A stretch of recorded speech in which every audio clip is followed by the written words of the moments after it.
Hi, I'm Allison DeFrees, and I teach students how to read and write using the Orton-Gillingham approach. That's my training, that's my background.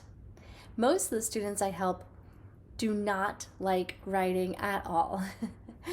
Their parents describe to me that reading is sort of the first hurdle that they all focus their attention on for the child. That second hurdle, though, is writing. I also know writing is a big pain point for students.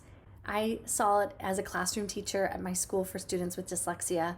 I see it in the students that I tutor and work with every day. It's hard.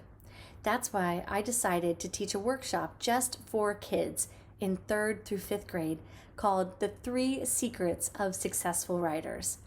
I share stories of my own students who are successful writers, even though writing used to send them to their room crying out of frustration.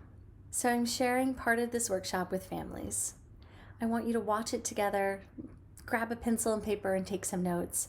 And I want you to learn how to turn your tears of frustration into celebrations of joy, that writing is no longer painful and frustrating.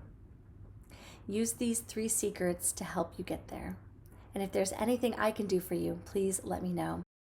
You can write me a message on Facebook. I'm over there at Reading with Allison.